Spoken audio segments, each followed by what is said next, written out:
Welcome to Journey of One. This is a show where I travel around Southern California to check out fun events and interesting places to see.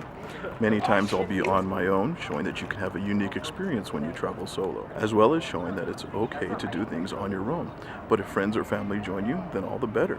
So thanks for watching. Let's begin the journey. On this week's journey, I'm joined by my friend Briana and her friend Daniel as we head to the southern end of Crenshaw Boulevard to hike on the Crenshaw Extension Trail.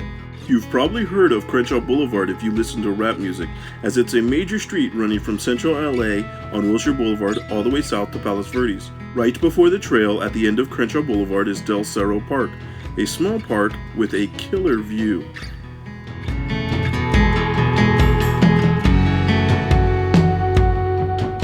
Crenshaw Extension was a plan to continue Crenshaw Boulevard over the hill and to Palos Verdes Drive south along the coast. However, during construction, the huge amounts of dirt dumped on the hillside caused a landslide, with continual movement still happening. The project was abandoned and is now a hiking trail for area residents. The main trail runs about 2.8 miles downhill to Portuguese Bend at the bottom.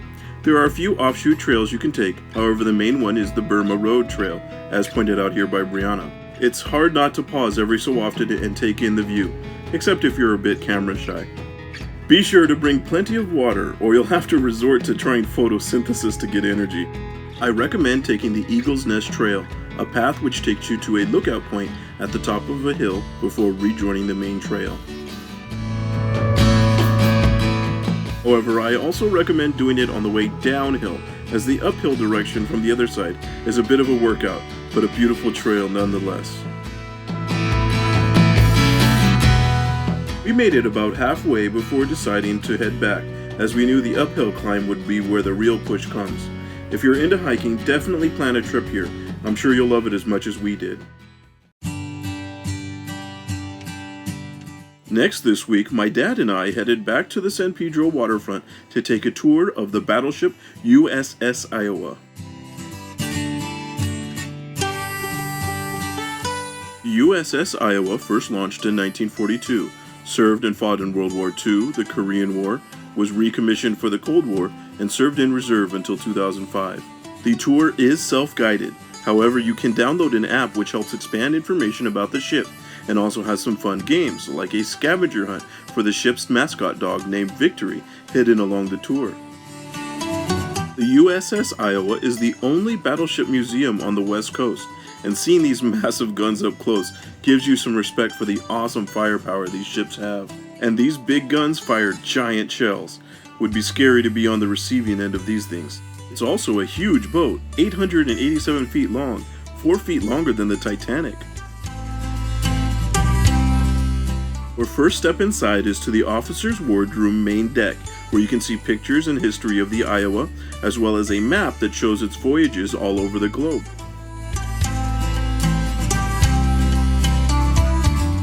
Speaking of the officers, their rooms on board weren't too shabby. I've stayed in hotel rooms worse than this.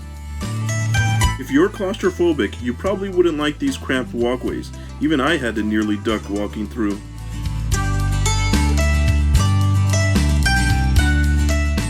The Iowa was also known as the Battleship of the Presidents, and the captain's suite was certainly a fit for a president to stay in. There was even its own private kitchen with a window to it right outside the captain's bedroom. Back outside, you get to see these 5-inch guns that were mounted on the side of the boat. Imagine a crew of 13 inside here operating these guns. This is the first of the 2 bridges on the ship, the armored conning tower, which was located right above the big guns on the front of the ship.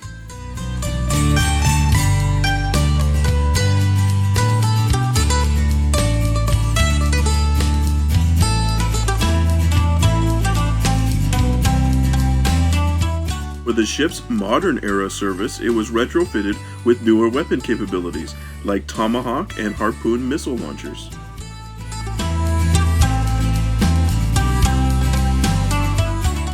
Next were the crew quarters, which were a stark contrast to the spacious officer rooms earlier. These were definitely some cramped quarters. We headed deeper into the ship, passing a museum exhibit, discovering the nickname of the ship was the Big Stick, Taken from the saying, talk softly, but carry a big stick, and it's aptly named as you can see the inside of the barrels used here.